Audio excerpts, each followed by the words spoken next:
No festival specific occasion కూడా అవసరం లేదు. మూవీ రిలీజ్ చేయాలంటే పక్కా స్ట్రాటజీ ఫాలో కావాలి. ఏ పండుగ సీజన్లో రిలీజ్ కాకపోయినా పుష్ప 2 గ్రాండ్ విక్టరీ సాధించలా. ఇప్పుడు మనం కూడా రూటు మార్చేద్దామంటున్నారట టాలీవుడ్ టాప్ హీరోలు. ఇందుకే ఏంటా స్ట్రాటజీ?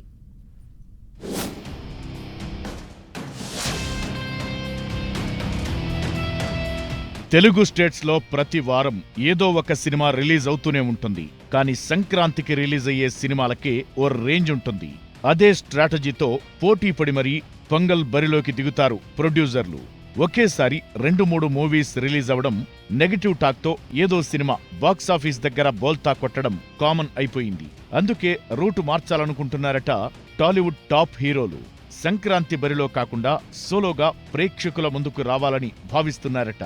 అందుకోసం పుష్ప 2ను ఆదర్శంగా తీసుకోవాలనుకుంటున్నారట. హాలిడేస్ వస్తే చాలు తమ సినిమాలను రిలీజ్ చేయడానికి ప్లాన్ చేసుకుంటుంటారు స్టార్ హీరోలు. అప్పుడైతే వసూళ్లు బాగా వస్తాయనుకుంటారు. సమ్మర్ అయినా, సంక్రాంతి అయినా, దసరా అయినా, ఆఖరికి దీపావళి, క్రిస్మస్ అయినా సరే ఏదో ఒక స్పెసిఫిక్ అకేషన్ చూసుకుని సినిమాలను రిలీజ్ చేస్తుంటారు. ఇదే ఇప్పుడు పెద్ద మైనస్ అవుతుందంటున్నారట.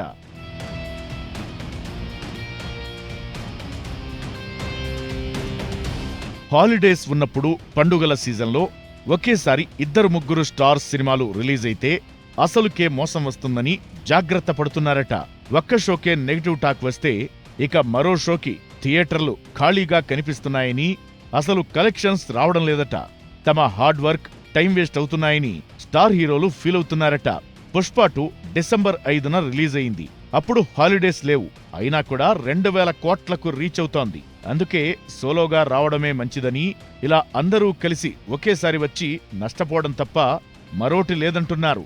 ఈ విషయంలో యంగ్ టైగర్ ఎన్టీఆర్ అలర్ట్ అయినట్లు టాక్ వినిపిస్తోంది. ప్రశాంత్ నీల్ దర్శకత్వంలో ఎన్టీఆర్ నటిస్తున్న డ్రాగన్ సినిమా వచ్చే సంక్రాంతికి రిలీజ్ చేయాలని ప్లాన్ చేశారు నిర్మాతలు. అయితే సంక్రాంతికి కాకుండా ఏ మూవీ కాంపిటీషన్ లేనప్పుడు సోలోగా రిలీజ్ చేయాలని ఎన్టీఆర్ ప్రొడ్యూసర్లు చెప్పినట్లు న్యూస్ వైరల్ అవుతోంది. ఇది ఎంతవరకు నిజమో తెలియదు గానీ ఇలా స్ట్రాటజీ ఫాలో అయితే మాత్రం కాస్త బెటరేనన్న అభిప్రాయాలు వ్యక్తమవుతున్నాయి.